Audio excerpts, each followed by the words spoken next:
You're probably here because you're finding it a little bit difficult and finding your way about leadership, finding your way on how to manage people well, and finding your way on how to grow your business as an entrepreneur.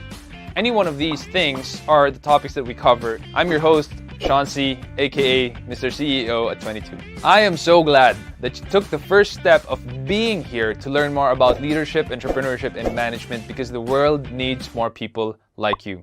We will help you to invest in yourself because that's something that is worth doing. That is something that is worth learning. If you have questions about entrepreneurship, maybe you're having problems at work or you're having some leadership problems or managing other people, boy, I have news for you. We have what we call a masterclass. Most of the courses in the masterclass deal with how you can generate revenue online. It deals with leadership, how to lead in crisis, how to break through the crisis in business, in entrepreneurship, and how you can manage other people better. Now, I always say the best kind of investment is an investment in yourself.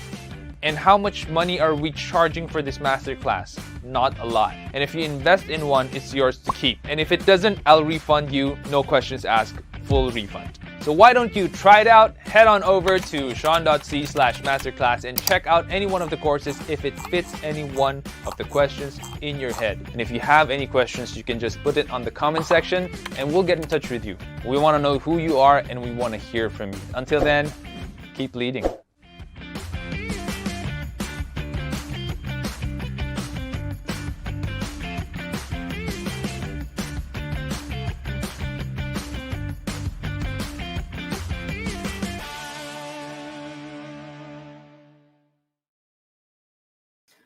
Hello, and good evening, everyone. Thank you for being here tonight. We have some people tuned in YouTube, Facebook, Twitch, and Periscope, and we have some people as well on Discord. If you haven't already, you can ask questions, anything about entrepreneurship, leadership, and management on our Discord channel, and the link to sign up is down below right there.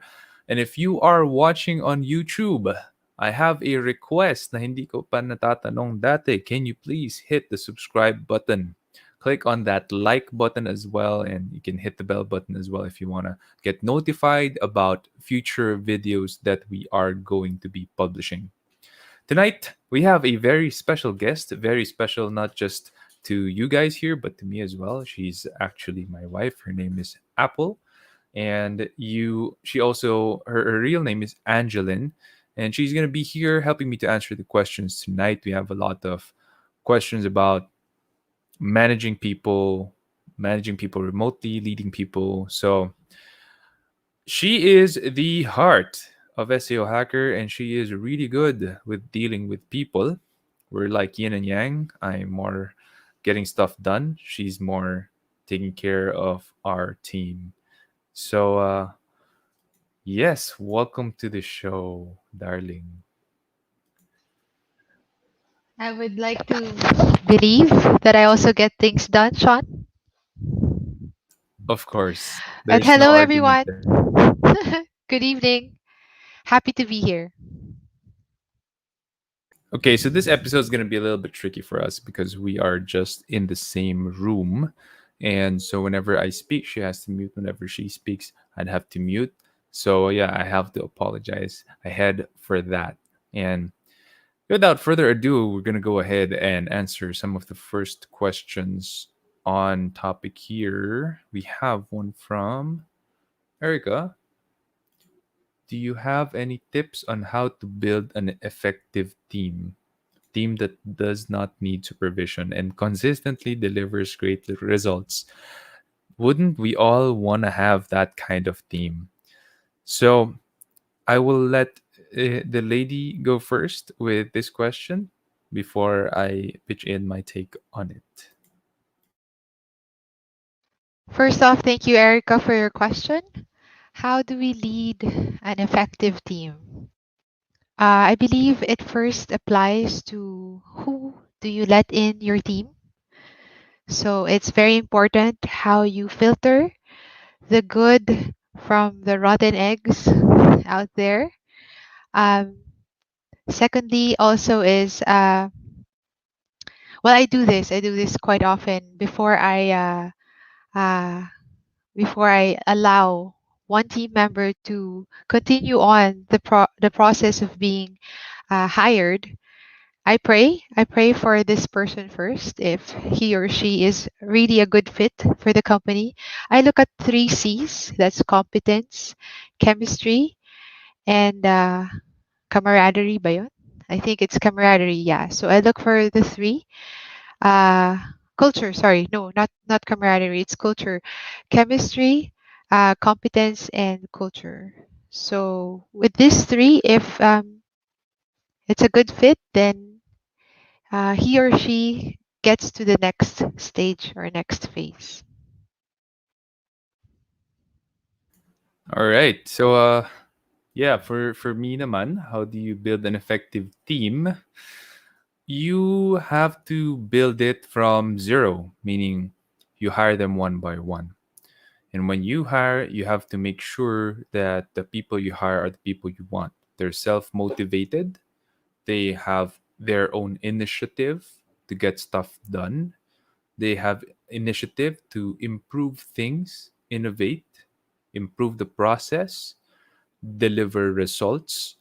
These are things that a lot of business owners loves to hear because there are people naman who are the wrong kinds of hire, and you put them, it's either you hired them and they're the wrong fit, or you put they're not in the right position, they're not in the right place in the bus, and what they're doing is something that drains them instead of energizes them.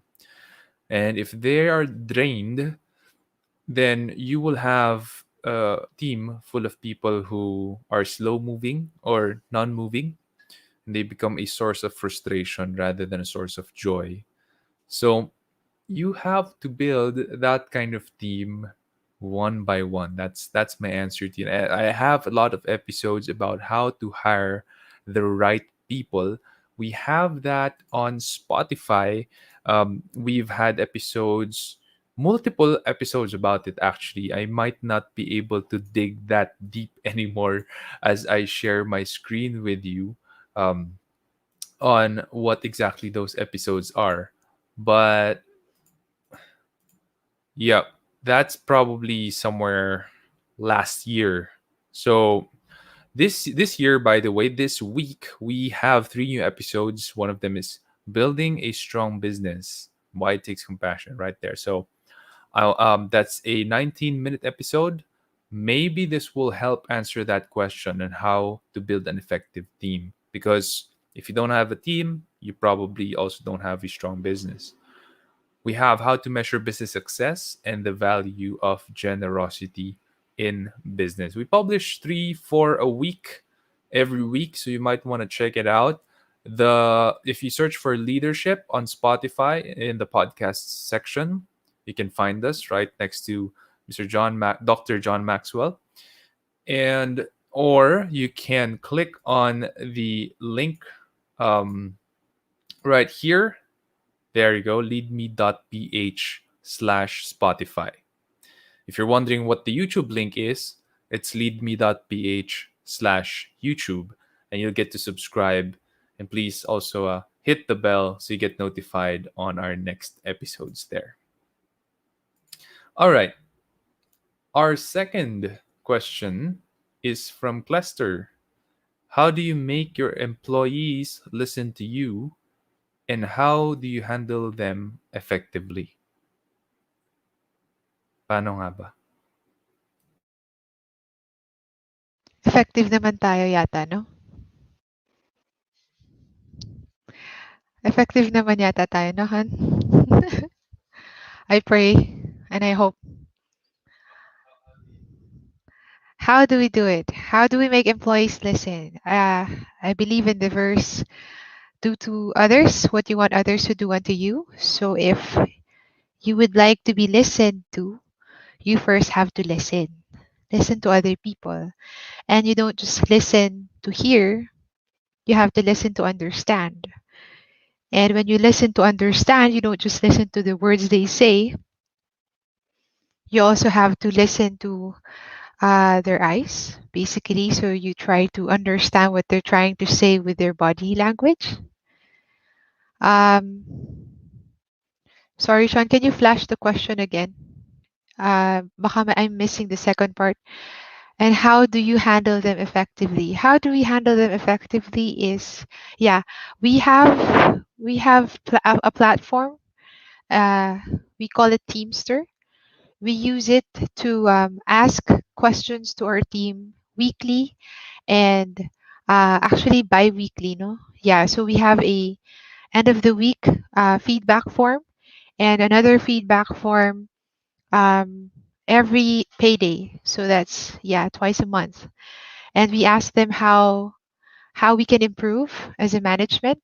Uh, what are things that we could further enhance for their jobs or for their work?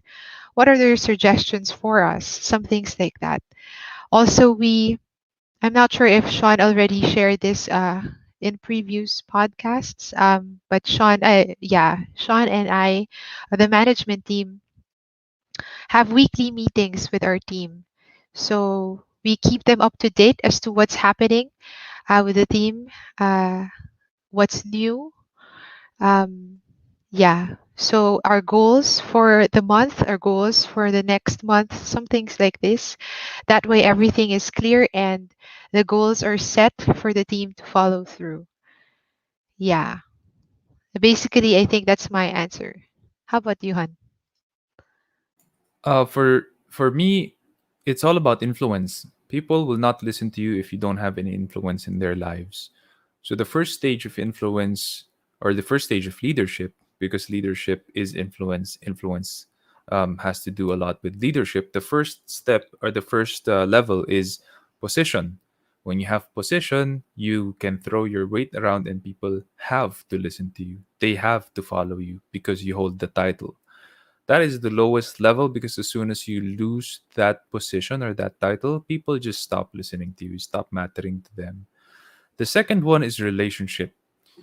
When you have good relationship with your people, they will listen to you because they know you care about them and they get along with you. If you can't get along with them, they won't go along with you on the marathon or on the long haul. And businesses, we're running marathons. We don't see the man running a business for a year or two and then that's it. We close shop or we sell it. Usually we run it for a decade, 2 decades, 3 decades, or more. The next one would be production. This is all according to Dr. John Maxwell, by the way. These are not invented by me. And production is all about you as the leader producing a lot of results, having output, closing deals, or having a lot of innovations installed and running, having a lot of things going on in your life, and that attracts people. That allows people to give you more influence over them, and that's the third level. The fourth level of leadership is who you are as a person. So if you're a leader, people know you, what you stand for, you're bigger than life, your significance, then people follow you because of who you are. So uh there are different ways to make or to allow people to listen to you, and you get to choose which ones you want to use more. Some people use position, we see a lot of that. Some people use relationship. A lot of the good leaders we have use production, and then very rarely do we see people transcending from production to significance or to who you are as a person. But I think that is personally how I do it. That's how, at least how I see I do it, is through leadership. How do you handle people effectively? I believe that if you have the right people in your team, you don't need to handle them, you need to grow them. um, Handling people sounds like you need to like whip them to shape or put them in place. If you have those kinds of people, they're probably the wrong people, and they become a source of frustration rather than a source of joy to you. And my suggestion would be, if they're really the wrong fit and you did not goof off in leading them, you weren't an absentee father or mother in your leadership to them, then you probably just have the wrong person, or they may have grown out of it, they may have moved on mentally in their lives. Whatever it is, if they're the wrong person, you have to shake hands and part ways, uh, in a very nice way. That's what I think. No, that's my take on it. So very different approach between me and Apple there, but I hope you got value out of that. And the next question from Erica is: do you consider yourself as a leader or a manager? Again, I will let Apple answer first because I don't wanna influence how she's gonna answer it, because she has a very brilliant take on how she answers the question. And yeah, I don't want to influence that, so I'll let you answer first. Honey, what's your take on this? Di kailangan magbola, ha, Sean? Di kailangan magbola. Uh, how do I consider myself as a leader or as a manager? I think, wow. Kasi I would really prefer that it would be my people answering this. But I would have to honestly say that I'm both. I am a leader in the sense that I know I could give them a bigger picture of where we're planning to go as a team. I also lead in the sense that I lead from the front. So when I tell them to do something, I make sure that I do it myself and that I do it alongside them. I lead especially in crisis, that um, I'll make sure I'm with them when the going gets tough. So that's how I see myself as a leader. As uh, a manager helps people get things done, uh, tells people how to get things done. So I would answer it, not really suggest, but I would answer it as I am both. I am both. Brilliant. I would say that maybe if you asked me a little over a decade ago, I'd say that I would I think all people should be leaders. But now that I've been running SEO Hacker for more than a decade, I've learned so many things, and I'd say companies need both leaders and managers. And often, if you're the C-level executive or the founder, you're gonna wear both hats. Now, a lot of big companies don't need leaders; they need managers, and I learned that in one of our podcast episodes, actually, because they want the status quo. They don't want people who are changing things almost all the time to their direction. And leaders do that. A lot of leaders tend to do that. So a lot of companies, I realized, need and want managers, and they got the definition wrong. They keep saying they want leaders. Um, in a company that is medium, I would say small to medium scale, like us SEO Hacker, we have like 50 people in the team. I would say you're gonna have to be both, because I'm still managing my team, Apple's still managing her team, and we both are leading not just those same teams, but individuals as well within the company. So a leader is someone who helps you to get from point A to point B. A manager is someone who helps you produce the same stuff that they need you to produce. At least the requirements. That's what a manager does. So there's very different roles between a leader and a manager.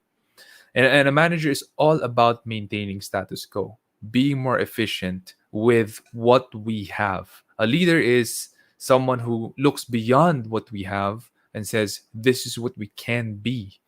So, very, very different things. And you have to be both. So, I consider myself as well as both in particular times, different times within the day. Mr. Rovic de Sosa asks, how can I market an online beverage business efficiently? Very interesting. Did you want to answer this, darling? Uh, I would say drink the product and market it alongside your friends. That's very believable. It has to be authentic. Whenever you market something, you have to believe in your own product. And yeah, I've always been trained, even when I was young, that if you don't believe in your own product, the ones you sell, don't sell it. So you should drink it first. Rovic. Yeah. How about you, Han? I would need actually to have this question qualified better. Kasi I'm not sure what online beverage business is. It a beverage business that's completely being sold online? Is it a beverage business that is offline and then within the pandemic you suddenly want to transition it online? If you can qualify this question further for me, I can add value better to you by answering it. Right now it's a bit vague for me, so I'm gonna skip answering this first because I don't think I'm gonna be able to give that much value to the answer I'm gonna give. So I'll go back to that. Just qualify it for me on Discord first. Thank you, Rovik. From Len, are all your do all our employees work 8 hours a day? I know we work more than I know. Okay, yeah, I work more as a CEO and entrepreneur. In fact, um, I would say a lot of CEOs and a lot of founders work maybe even harder than I am. So this Friday is a holiday. I'm gonna be working. Saturday, I have meetings lined up. I'm gonna be working. You can't I can't let 50 people down.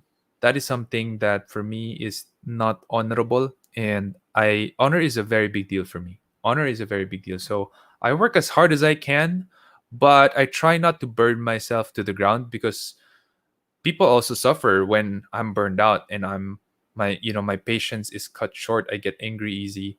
I don't want to transform into the Hulk, if you know what I mean. So um I try to balance it as much as I can. And the more I get help from important people in my team, the better it is for me. So I try to do it that way. Do all of our people in the team work 8 hours a day? I don't think so, no. I don't think they do. Yeah, some of them. We would like to hope so, but we don't think so. This is also because of our skeletal system. Now that we are working from home and now that it's a pandemic, we understand that, of course, some people are the man of the house or the woman of the house, so they're responsible for errands and, of course, emergencies. So we give some slack for that, Len. Sorry, Han, did I cut you? No, no, no. So I was just gonna say that people can work 8 hours even more, and we pay for that. Okay, we pay for that, but not everyone does because they have errands to do, or maybe some of them just don't have work anymore to do, and instead of doing fake work, they would just be honest and because we track work, we track the hours of work that people do. We have trackers installed. They would just opt to do something that would benefit them and grow themselves. Maybe it's a hobby. Maybe it's a soft skill that they want to develop. Maybe it's a book they want to read. So we pay. Let's make that clear. We pay for 8 hours even more if the requirement is there. Well, we don't force people to work up to that long, especially now in the pandemic where a lot of business are suffering. Businesses are going out, especially now during the second lockdown.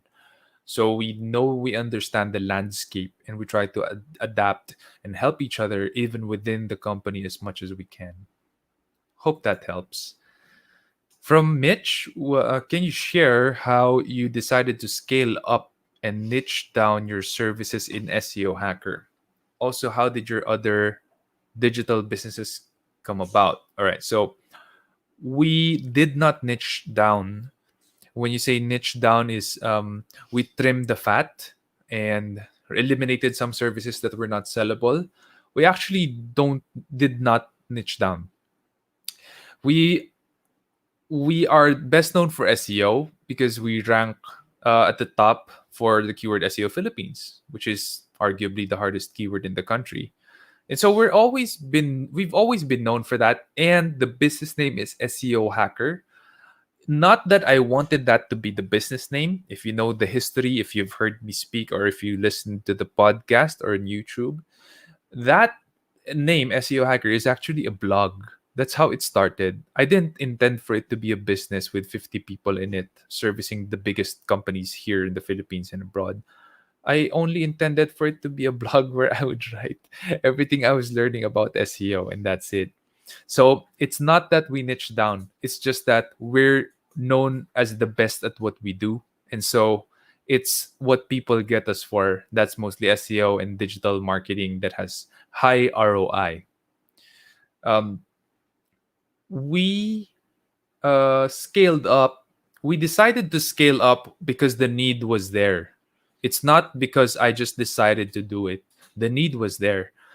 We had to hire more people because we were getting more clients, which we can't turn down. You see, the question you have to ask yourself as an entrepreneur or as a leader is, will the world be worse off without me? Will the world be worse off without me? And if your answer is an honest yes, don't need to be humble, don't need to be egotistic about it. If you will say, the world's going to be worse off without me, because, and in my case, because there's a lack of good, honest, and ethical SEO providers, not just in the Philippines, but in the entire, in the world today. The world is actually going to be worse off without SEO hacker. So I decided, yes, we have to hire more people. We have to scale up because we want to serve the world better. The world is going to be worse off without us. They're going to be following the footsteps of other companies who are less ethical or non-ethical, whatever, right? There are companies like that in all industries, not just in the digital marketing industry, not just in the SEO industry. We want to be an example by paying our taxes right. We pay our taxes right 100%, and we hire accountants talaga who really do their best job and best work. And we've gone through numerous accounting firms and accountants, and we really got the best ones because we want to do things honestly and with integrity and with honor. And that's how we operate.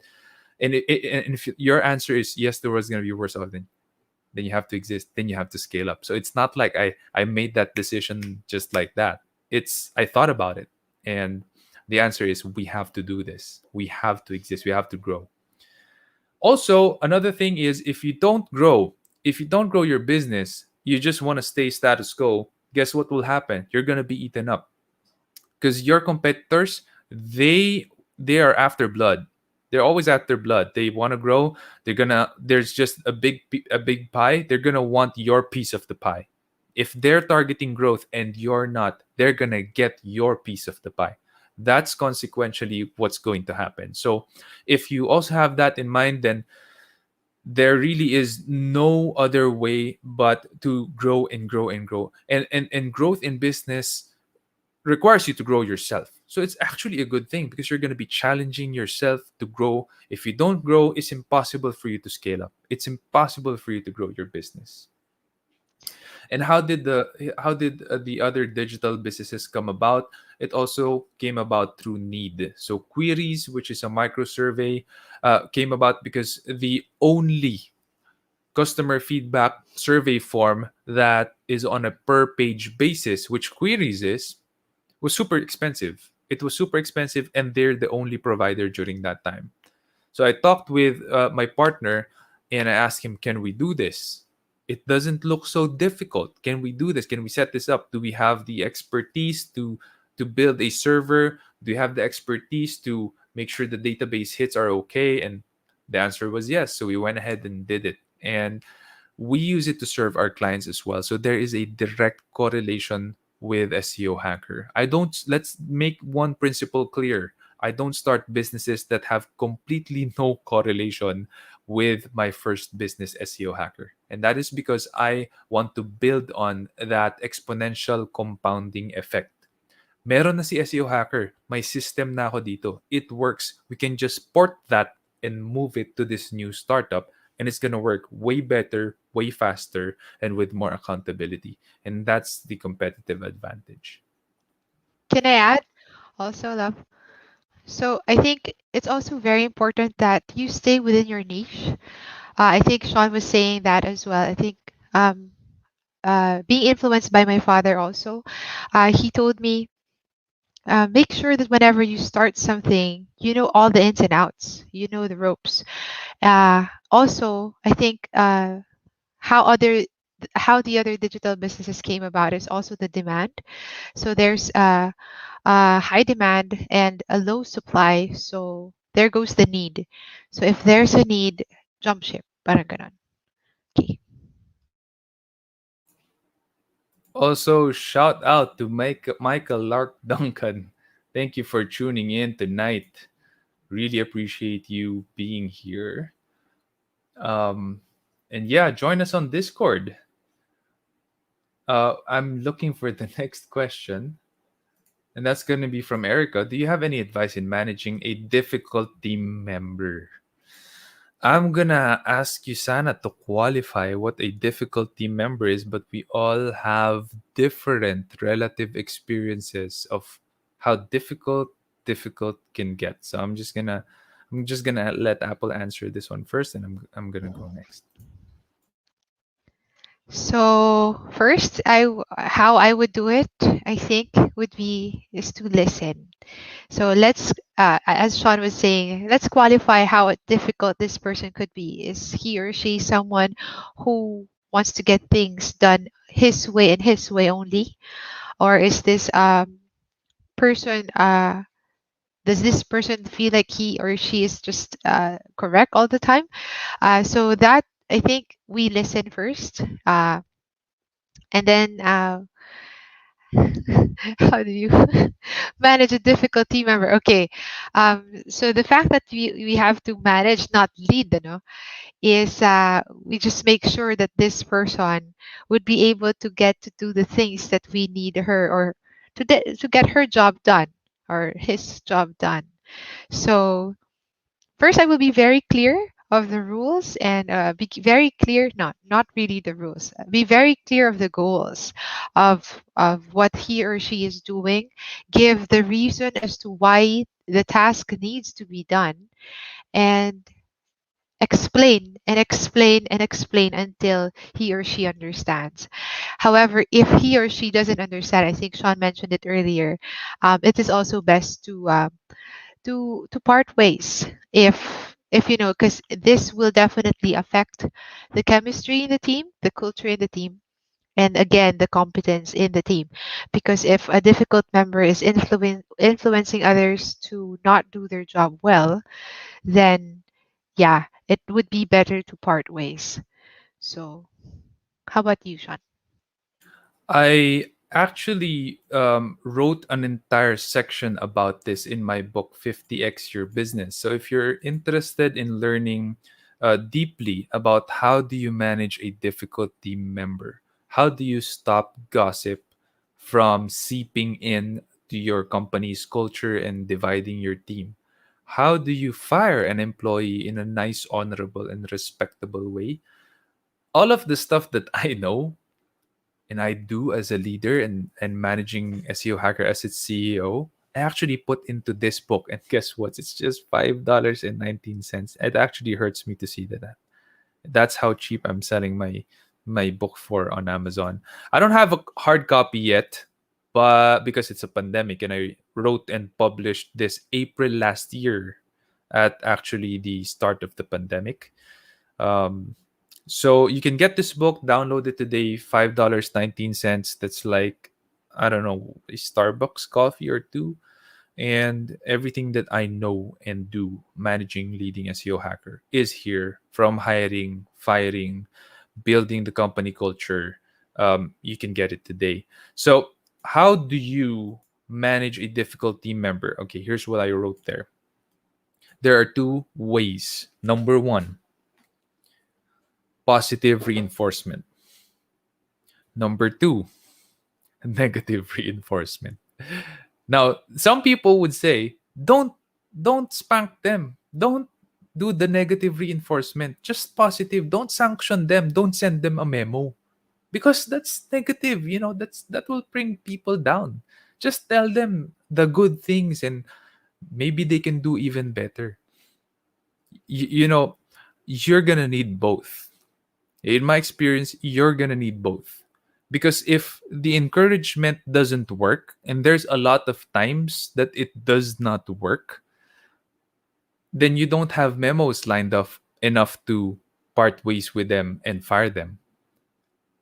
Now, having a person who is difficult and who is negative and who is incompetent stay in your team, What can be more frustrating as the leader? What can be more frustrating as the business owner? Nothing can be more frustrating than that. So you have to have both, and you have to use both within your good discernment. You cannot use one or the other all the time. You have to know when to use the negative reinforcement. You have to know when to use the positive reinforcement. You could say, "Remember this time when you did a great job then? I want to see more of that." Or you celebrate with them their wins and then say, "Here's the thing. I want to see more of that. That's not happening in this project. Can you do that?" They say yes. But if they make the same mistakes, frustrates you, then you have to have a memo right there. You cannot not send them a memo because that's part of the firing process. That's part of the process that would help them to wake up. We're human beings, and their excuse may be tao lang ako. Well, that is a valid excuse, but you can't be held hostage by that excuse as the business owner either. You have to make sure that your business is always priority. The other people within your company are priority, not just this one person. I would also like to add, love. I think I mentioned earlier that diba, we have to listen. We have to listen to our people, and this includes the difficult people because it might also be that this person is also going through something, and it has happened to us that nagkataon there was a moment in time. Naks, there was a moment in time when a really good, reliable team member was was really not doing well, and she was being unreliable, right? So we had to, number one, we had to really talk to her about it, and then we have to listen. Apparently she was going through some difficult stuff, so I think that's also one more thing, because sometimes from the outside this person just looks like, wow, she's being so inconsistent, she's being so difficult and hard and self-centered, etc. But in reality, maybe there's also just some things that needs to be fleshed out. So that's another thing, just to add. All right. The next question is from Patrick. How do you do a market research for your business? What are the factors to consider to have a business that has a market? One easy way is actually to put the keyword for that business. So, for example, if you're selling taho, maybe put that keyword on Google and see how many people are actually searching for taho. So, I'm going to go ahead and open an incognito tab and share that screen with all of you. This is just one way to do it. I'm not saying this is how you should be doing it. So, yeah, why not taho, right? Google.com.ph. So, um, yeah, calories, benefits. Okay, vendor is there, right? It's one of the what? Top 1, top 2, top 3, top 4, top 5, top 6, top 7. It's a top 7 most searched for keyword when you type for taho. And then for the 8th at ninth, you just know these three, these four actually, these four right here, these are people looking for the taho. So do you have a market? Probably yes. Right there and then, that could be one part of your market research. You also have other tools that you can use, for example, like SEMrush. Right? Just a disclaimer, I'm an affiliate. SEMrush is a partner of mine. I love their software. And if you want to use it, you can use my link in the website, from.sean.c. No, sorry, from.seo-hacker.com slash SEMrush, if I'm not mistaken. Yeah, I have to check it out. But yeah, so you have the keyword research here, or you could use keyword magic tool. I just go usually for keyword magic tool. Philippines would be the country, and you put in taho. So right here, you would be able to see, oh, there's 33,000 searches every month for the word taho. What's happening in there? So you could see, you could take off like Lake, South, Chevy. These are not the words you want, because obviously these are keywords from the US, right? So just exclude them from the results. You can do that, yeah. And then you could just zone in on the keywords that you might want, like the vendor. Definitely, that's one. So there's 1,000 searches per month for that. Strawberry taho, probably. Homemade taho, yes, probably. Strawberry taho Baguio, yeah. So, and then you add up all of the volume and you get an idea, right? Na, oh, probably we have like, I don't know, 15,000 searches every month. That's a pretty good number. If I can service that with a website where people can order taho and I can deliver it to them at home, perfect. Then you have a working business. That's one easy way to do it. So, Patrick, I hope I added value to you by showing you exactly how I'm going to do it. Yeah, that's how I do it. Why don't I do more businesses if I know how to do it this way? I can't manage more people and more businesses. That's the easy answer. I'm already giving my best 100% with SEO Hacker. So just choose the business that you're going to give your all to. Focus on that, right? You can't split yourself too much. You made me hungry for taho. I actually ordered taho Sunday for Sunday, Sean. Okay, kaya pala. So there's the taho aura here. That's why I use that as an example. Another question from Patrick: Can you give us some tips on how to manage your inventory as a small business? You probably have a better answer here than I do.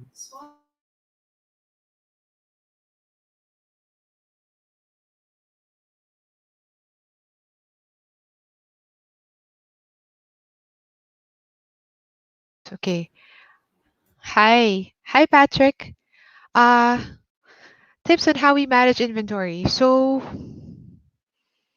we are not doing this for SEO hackers. So I'm going to answer this question from my previous job or my previous work. I used to work for my dad for 11 years, and the company name is Meiji Electric. So yay, shout out. Okay. How do we manage our inventory? So number one, how I did it was to make sure I know ballpark how many sales per month do I have, and I project it based on how much budget I have. And so I try to stretch that as to how far I can go so that we don't run out of stocks, and that we make sure also that just in case like this, an ECQ happens, so lockdown, no shipments are supposed to happen. So we have some leeway as to when no shipments could be allowed. So uh, there's that. So you manage the sales and then you multiply it to how long you would want. So for example, your taho. Let's use Sean's example. Your taho can sell all the way. Oh no, but taho is perishable. Eh. Uh, so let's just use, for example, a mug. The mug that you're selling for taho. Joke. Okay, so your mug sells, for example, 200 pieces per month. That's quite low, no? So you want to make sure that you at least have 1,000 in the next 6 months. So that's how I do it. And then, of course, you have to monitor your inventory. Where does it go? So you have a system. We hired or we outsourced the service of an inventory system. So we have that, making sure that you know the ins, the outs, where does it go, and if there will be pilferages or damages to your products, that also goes back into the inventory. So things like that. I hope I was able to answer your question, Patrick. Yep, all good. So for me, managing inventory, actually, Apple could answer it a lot better because that one, I don't have a lot of experiences. I know I'm selling aquarium plants and crustaceans, but that's actually super simple. Kung naubusan na ako ng halaman na iha-harvest, So sold out ko na siya doon sa e-commerce store. Kung naubusan na ako ng shrimps na hindi pa nanganganak yung next batch ko, out of stock ko na siya doon sa e-commerce store. But if you're asking this on a bigger scale, like how you're gonna rotate your money and capital by ordering inventory, this is as much as I know. I haven't experienced this. JIT or just in time, make sure na pagpaubos na kasi sellable yung item mo based on historical data, meron ka ng paparating na shipment para sagutin yon because you don't want to lose sales just because you're out of stock. That is if you're rolling capital on inventory and assuming again it's non-perishable. That's the best way to do it, JIT just in time, because you don't want to order stocks ahead of time and it's gonna be sleeping in your warehouse kasi ang bagal maubos nung item mo sa malls or wherever you're selling it with. That's gonna be sleeping capital that should be making money and it's not making money. So that is how I'm gonna be doing it theoretically if I ever get the chance to run a business that requires capital and inventory. So from Rovic, thank you again for the questions. What do you think is the most important factor in putting up a secondary business? A secondary business. One of the most important things is the way it overlaps with your first business. I think that's super important because if that has nothing to do with your first business, sayang naman because you already built the businesses, the expertise, the systems, and the people. You already have them in your first business, and you can utilize that to catalyze your second business. The worst thing you would want to have on starting up a second business is starting it all over again like a startup where you have sleepless nights, you have to work long hours, you have to wear a lot of hats. If you're gonna do that all over again and your first business naman is running the way it is, minsan you're gonna question your life na parang ba't ko nga ba ito ginawa? Ba't ko nga ba ito inulit? Why did I get a rock and hit my head with it, right? So you have to make sure that the second business has like 30 to 50% overlap at least with your first business so that you can just kick it off the ground almost immediately and have a lot less work on your head, on your shoulders that you need to pull. So, yeah, I think that's the most important factor. What do you think, Annie? I think it's time. You still have time. Are you still going to be able to make time for the people who are important in your life? Are you able to make time for yourself, self-love, and yeah, I think it's also time. You have to include that as a factor because you don't want to spread yourself too thin, also, and get sick, especially now. So, sorry, very different answers from my husband and myself, but I hope you're learning from us, guys. Actually, it's very good that we have different answers because if we have the same, one of us is going to say, yep, whatever he or she said. So it's very, very good to have two different perspectives. I hope you guys appreciate that as well.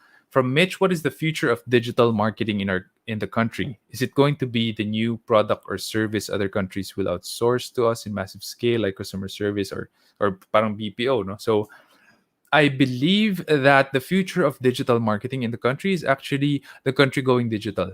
What do I mean? A lot of companies actually hasn't gone digital yet.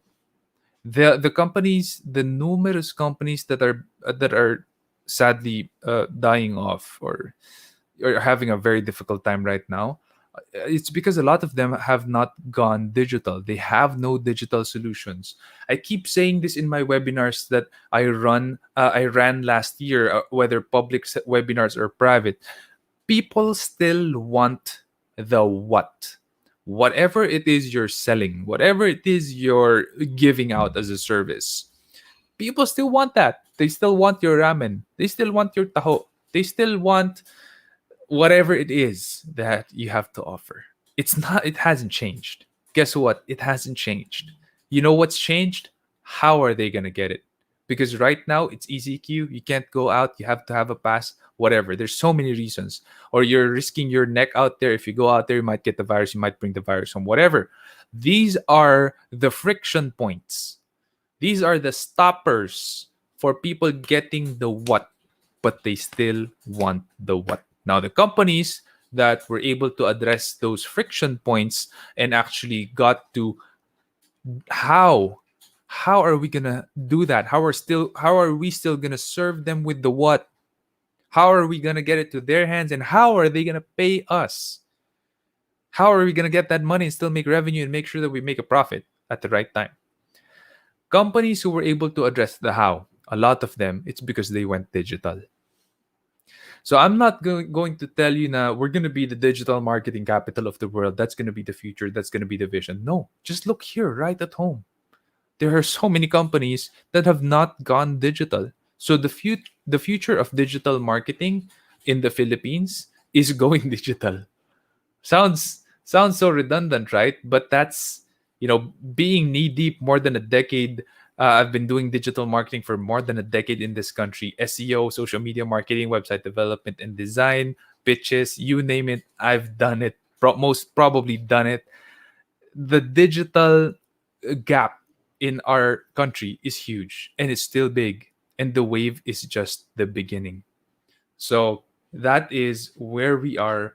I'm not even gonna gun for companies or in other countries. Right here in the Philippines, there's a huge opportunity. Lahat tayo dun papunta. Yeah, and I think we should serve our countrymen first. We should serve our countrymen first and foremost before we serve other countries, right? Completely agree. Um, yeah, it's also more difficult to serve businesses outside because different culture, different ways of working, different way of speaking or talking with you, and sometimes the way they look at Filipinos like us. I know I look Chinese, I'm Phil Chai, but mostly I'm Pinoy, so the way they look at Filipinos very differently. Plus time difference. Yeah, plus that. From Len, how much time do you and your management team spend on generating revenue? The main point person in the company that generates revenue is that's going to be me. So I am the one tasked to close deals, and the company supports me by helping me draft the proposal, the contract, the pitch, in terms of design, ideation. But the general direction, strategy, execution, meeting, and the pitch per se, I'm the one doing that. So I spend maybe 50% of my day doing that almost every day. Yeah, maybe at least 3 to 4 days a week. Um, 3 to 4 working days a week. That's what I do. So 50% of that. So I do spend a lot of time trying to generate revenue, and that's because we we just want to make sure that we secure the lives of 50 individuals working in the company. We don't want to risk that. We don't want it to happen that if we lose two to three clients tomorrow, we're panicking already. We want to have that peace of mind. I mean, that's the reason why you're gonna do business. That's the reason why people invest in life insurance. That's the reason why we have our emergency fund.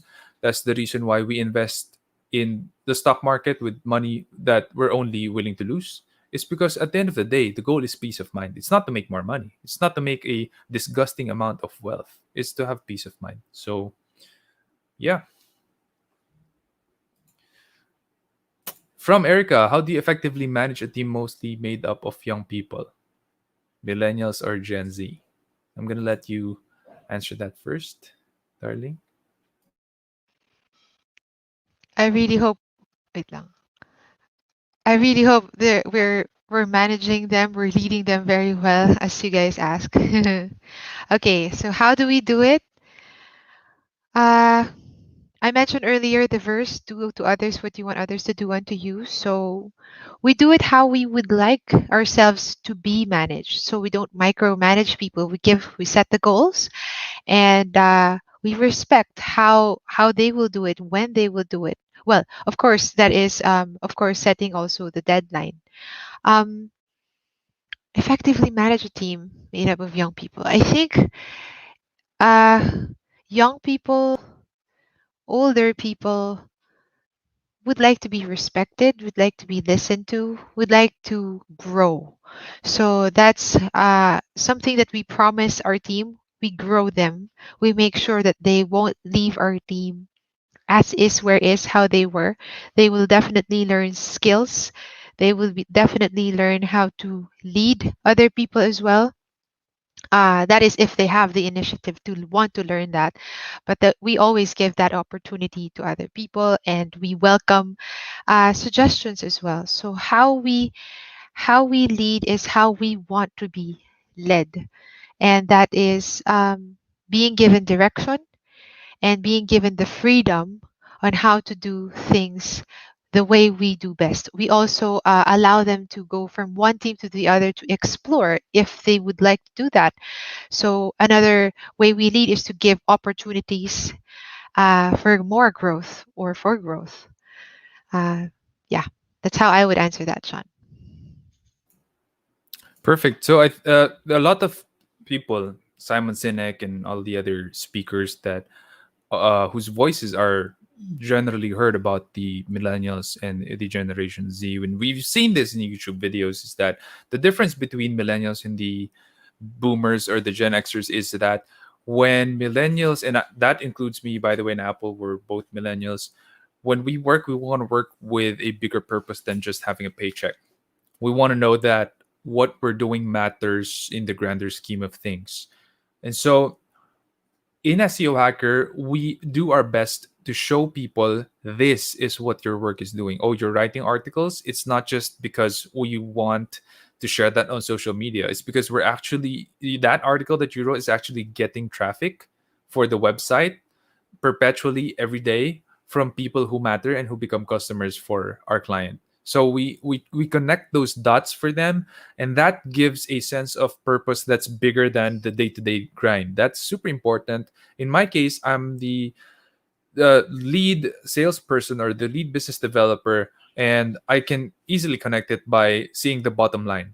Oh, here's the bottom line. That makes it secure. That means I could pay my people right and well for the next X number of months or years, and that is significant for me. That matters for me. That for me is making a dent in the universe, and for a lot of millennials and Gen Zs, that's what they want to see. Unfortunately, a lot of the companies now are owned by Gen Xers and baby boomers. And for them, work is work, Don't, just get in line, snowflake, right? So that's how they think. And they don't really care about showing people like you, like me, like millennials like me, or Gen Zs, how your work would make a dent in the universe, or how it would affect the grander scheme of things. I don't think it's that difficult to show people that. I think it's simple, but that's one really good way to effectively manage them. When you say manage, it's all about making decisions so that the status quo is maintained or optimized. And that means for managing a team is you don't lose people. You don't have turnover. Your churn rate is super duper low, or it's a positive churn, meaning someone got married or would have children, or they moved to another team within your company, they went up. That's a positive churn. You lost the person, but it's for something that's positive in their lives or for your company. So to do that, you just have to connect the dots for them. And you have, like what Apple said, you have to make sure that there are opportunities for growth, because if millennials and Gen Z's, they're very sharp. If they see that, oh, this is the ceiling, this is as far as I can go, they're probably gonna make plans already to leave. So that opportunity for growth has to be big and has to be in there, and we make sure that that's visible and transparent at the get-go when we hire and onboard people. Next question from Patrick: do you lend money to people close to you? What are the precautions you do to make sure they return your money? Do we do that? Hmm. Hi, Patrick. You want me to answer it first, love? So, so I believe the guests or the listeners would know that we are Bible believing Christians, and I'm reminded of the verse, "Ask, and it will be given to you. Knock, and the door will be opened." Something like that, Patrick. I'm sure you've heard of this. So when someone asks us for money, especially people close to us, the first thing we do is we pray. Individually, we pray. I think that's what we do, right, love? Okay, so we pray, and then we ask each other. because we respect that the money that we have is conjugal. Is what's mine is his, what's his is mine, something like that. So we ask each other if we have the same sentiments, or how do you think about this? Is it okay for you if I do this, etc. So the answer for the first question is yes, we have had done this close to us, and we've lent them money. What are the precautions you do to make sure they return? Uh, Pasensya na po, pero I would again quote a verse, but there is another verse in the Bible that says when you do lend to people, you should expect for it not to be returned. This is also, I believe, is very wise because this makes sure that that there are no ill feelings and unforgiveness in your heart, just in case the person won't be able to pay you back. So that's the precaution. That's number one. Are ready when we lend. We are ready if the person would not be able to pay it back. Of course, there's also the logical way of approaching it, which is also something that we do, uh, which is we ask for the timeline. When would you think you would be able to pay back? Would there be an interest to the money borrowed? And where would be the source of income, or how would you be able to pay for this money lent? So I think those are the precautions, Patrick. But more importantly, I also think and believe that uh, when you do something for others, it will be given back to you by our God. So, uh, just so that also to remove the anxiety and the pressure. Also, one more thing, God loves a cheerful giver. So, if you're not in your heart cheerful to give, to lend that money, my advice, personal advice would be don't do it. If you don't have the peace in your heart, don't do it because it's not worth that. It's not worth your friendship or your being relatives. I'm not sure if it could also be a factor if a relative asks for money. It's not worth it. Maybe you could offer help or assistance as to how he or she, that the person lending money or asking for the money, to be able to get more sources or more funds instead of being the one lending. Hope that helps. Brilliant. That's a brilliant answer right there. I could only add a little bit. So at the end of the day, everything we have is owned by God. He made us. He made everything, even your money. We are just, the Bible says, we're just stewards or managers of it. And so what me and Apple usually does is we pray for how much we can give, and we pray for that person as well, and then we let that person know, hey, you know what, this is usually the case. Hey, you know what? You don't have to pay us back, but we can't. Usually, we can't lend whatever it is they're asking if it's big. So we usually pray for an amount that we can only give cheerfully within our hearts, and we just tell that person, hey, you know what? We can't give you what your we can't lend you whatever it is you're asking. But hey, you know what? Here's the good news: we can give you this amount. You don't have to pay us back. This is yours, and we're praying for you. We hope that you're going to get, we know and we hope that you're going to get through this.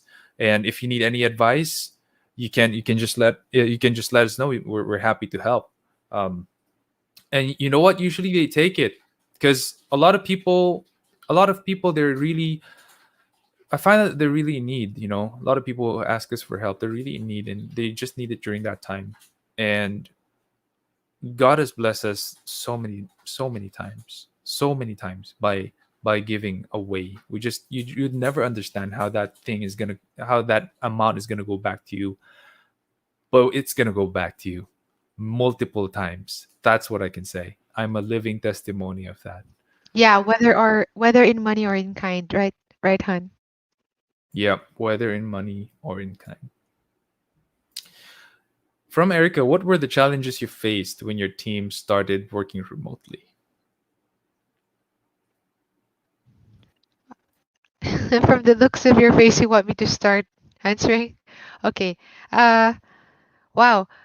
There's I'm really very proud of Sean and Kevin. So that's my husband and my brother-in-law because work from home setup has been quite easy to adjust to because the implementations already. from from them. Can you hear me, hun? Yeah, I think I'm losing battery. Okay. So the challenges we faced definitely would be we miss each other. We miss being with the team. We miss goofing around with them, hearing their laughs, listening to their stories, however random they may be. So the challenge would be communication, I believe. And then, of course, when there's lower communication, there would be feelings of loneliness, feelings of not being part of a bigger team or a team itself. So that those were all addressed. We had to address those. So we came up with game nights. We came up with yeah, we came up with growth hacks. So I call this, I actually started this hashtag time to grow with our team. So there's every Friday we think of an activity that we do together with the team. Either it be a game night, a Bible study, a growth session. So there be lessons that you share. That way, the team would feel that they're still part of this team, even though they're just working alone in their own spaces at home. Another is also the brilliant idea of our no, not our my brother and sister-in-law, Trisha and Kevin. They started Discord for our team. So we have a focus hour that's from 1 p.m. to 3 p.m. that everyone should be there, so that anytime that anyone needs something from someone, they could easily just say, "Hey, I need this by this time," and "Hey, this is urgent." Blah blah blah blah. So that's another. So that's basically our challenge, no? Uh, Starting working remotely. Oh, of course, adjustments. So, um, we had adjustments in terms of logistics there. So, of course, management has to be the one to take care of that. And oh, this is just such random. I just remembered. Planning the Christmas party. that was that was hard for us. We really wanted to celebrate with the team, of course, another year, another time with our Lord. However, it is very impossible to send them food. So, so yeah, we come up with silly ways on how we could eat the same food together. But maybe this coming year, well, hopefully we could have lesser cases, COVID cases, so that we could meet this coming Christmas. But shall we shall we still have similar counts? Yeah, we'll come up with sillier things to do for Christmas party to make sure that we have a bonded, a tight knit uh, working family or family at work. Yeah. Yeah, I think Apple brilliantly already addressed the concerns and difficulties that we faced during the beginning when we started remotely working. I'm going to give you a little bit of context. We already have really good mechanisms in place so that working remotely was not really difficult for us. Everyone was accountable with the hours they were spending. We have a time tracker, we have screenshots being recorded, we have people who are really responsible, really self-motivated, has their own initiative in the team, and it was not a difficult transition. So I'm gonna that's just the context I want to paint at the get-go to answer this question. But some of the challenges are the same with other companies. Communication is a challenge because you don't have that water cooler moment when you can tap each other in the back in the office and say, hey, how are you doing, right? Everything okay? There's no more transparency. You can't see people who are down and sad anymore because you don't meet each other every day anymore. So in order to kind of make that softer and make sure that we still get a feel of how people are, we have a lot of meetings, a lot of Zoom meetings per team. We have the structured meeting still, which is usually called the town hall meeting in other companies. And then we have individual meetings as well to make sure that we still have a good grasp and feel of the heartbeat of the company.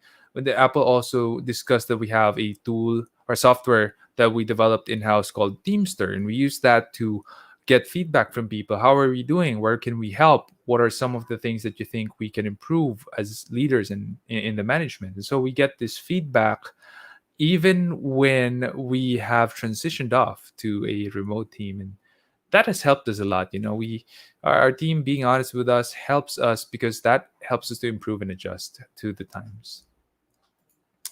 From Rovik, do you have any pointers on how to properly manage a newly opened business?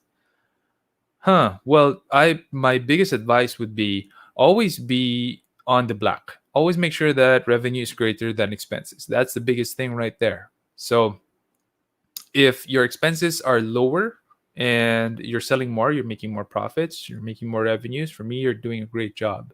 That usually entails you being very hands on, working long hours, wearing different hats, and sacrificing yourself, for starting that business. That's what it takes. If you're not willing to pay that price, do not start a business because you're probably going to be on the red and bleed out. Expenses probably going to be greater than revenue.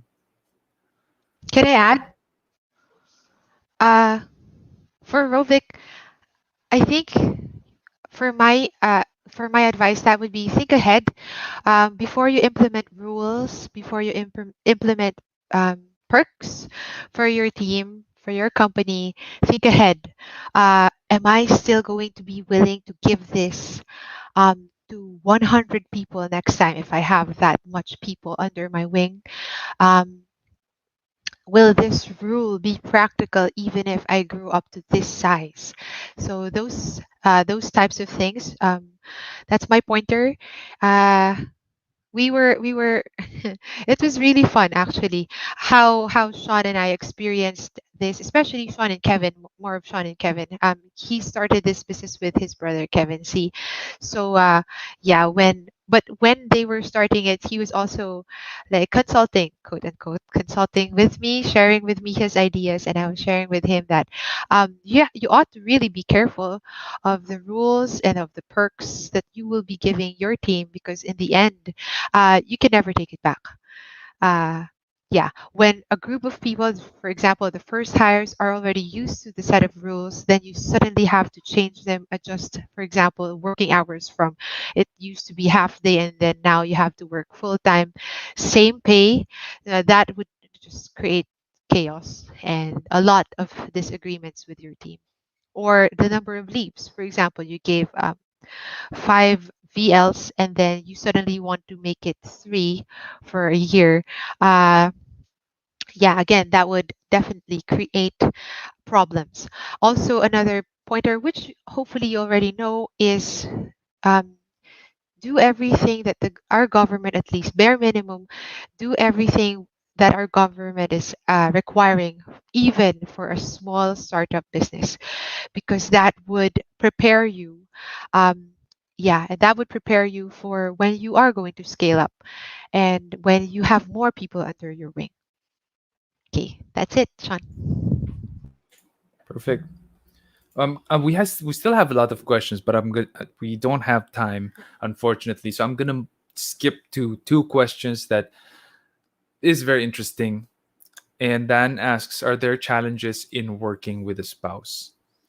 My answer, Dan, would be it is the most amazing thing for me.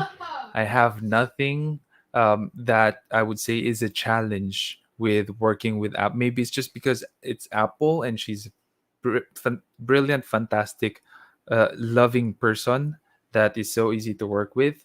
But that's my honest answer. It's not a Marvin Guillermo answer. It's my I honest cut answer. the crap. Of course, there are challenges. Wow, very yin and yang kami, no? Okay, but then it's very enjoyable. It's very challenging. Um, but you have to set clear lines lang. I think it's all about setting clear lines. Where do you set the line between this is your turf, this is mine, this is your responsibility, and this is mine? And it's all about respect. Even if you don't agree with your spouse or you don't agree with how he or she does does things, respect and trust. Trust him, trust her that he will pull through and he or she will be the one to fix the mess that he or she created. And yeah, diba, that will also grow your spouse and grow you as the spouse. So there are a lot of challenges. I'm sure even just having a spouse, diba, has challenges, and working with one also has its own set. But I also want to be very honest with the listeners that we don't have much challenges. Kami ni Sean. Uh, to start with, in terms of working together, because again, there are clear boundaries set by him, by me, and I also respect that we have similar work ethics. We like getting things done, and we like doing things excellently. So, yan. So I think standards have to be set as well when you work with your spouse. Especially, also as a spouse. So I'm his wife. So as a wife, remember that he is your leader, whether you are in the house or outside the house. So that is for the wives out there. It's God's design that we submit to our husbands no matter how hard it is. But we submit because we know that it is His will, and it is really Him that we are submitting to, and not always to our husbands. And also, we don't just take matters into our own hands. I'm talking to the wives that when we don't like something, uh, we we do something. We take matters into our own hands. We change the course, or we suddenly just don't follow, because that's going to affect the whole team. It's not just about a husband and wife this time, or a family. It's the whole team. So, yeah, you you should know that in the bigger picture of things, in the bigger, yeah, mesh of things, it's your husband or your spouse leads you and leads the whole team. So I hope that's clear, Sean. Yeah. Perfect. Yeah. And Dan, I leave you with these very, very wise words that I heard before from Comedy Central. What do you want to be? Do you want to be right? Or do you want to be happy? So think about that. We have a question from Saint Dane. How do you guys manage finances as a couple? I would say whoever is better with money should manage the finances. And between me and Apple, that's going to be her. Um, I may have been given the gift of making money, but not that great with keeping it. That's her gifting. And so I let her handle it. He also has the gift of spending it. That's why. Also, uh, not that I'm a better manager, but it's also more of who enjoys doing it more. Yeah, and so it's important also to remember who likes to do it. Because if that's someone who manages it, quote unquote, it better, doesn't really want to do it, then paano na? So you guys have to talk about that. Who wants to do it? So I wanted to do it as well. And that is also why I'm the one managing the finances.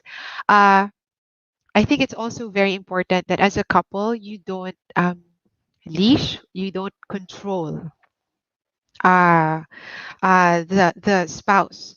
So, for example, I'm sorry, Sean, to broadcast this in public, but for example, for both Sean and myself, he spends more than I do. So I don't put a leash on him. I don't put like caps na, oh, don't spend na. It's a matter of, again, trust. It's a matter of trust. And especially if your husband is not someone, or if your spouse is not someone who just spends but also works naman, I think you also ought to let that person enjoy, diba, the fruits of his or her labor. So there. Yeah, I think if we, if the person can't enjoy the fruit of his or her labor, then that person might stop bearing fruit, because like what for?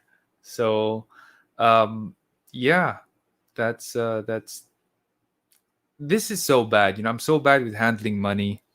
There was a time I remember that a client paid with a check, and it's a significant amount, and I left it in my car drawer until the check expired.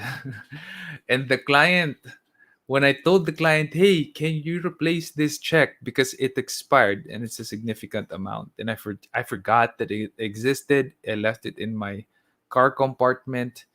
The client said, "You probably don't need money." That's not true. I actually needed that money. It's just that I forgot about it. And that, guys, I that's how bad I am with handling money, right? So I have the gift of making it, but not keeping it, right? So if you're not that good in keeping it, you have to outsource it to someone who is really good at it. Thank God that it's my wife. So I hope you enjoyed this episode, and we are online live every Thursday at 8 p.m. Follow us on Spotify and on YouTube, the Leadership Stack podcast. And if you are on YouTube, please hit that subscribe button and the like button. We have around 780 plus subscribers right now, or 790. We're trying to hit 1K. If you can help us get to 1K, we would love that effort. And yeah, just let us know. Let us know. We want to hear from you. Put it in the comment section. Get into the Discord channel. Chat with me there. You can ask questions from there, and I do respond within the week. If you ever PM me, a lot of people are actually sending me private messages there asking me about investments, stocks, personal finance, and so on. And I would love to hear from you. So yeah, I hope you guys enjoyed this one, and we're signing off, and I hope to see you next week. Take care, guys. Take care.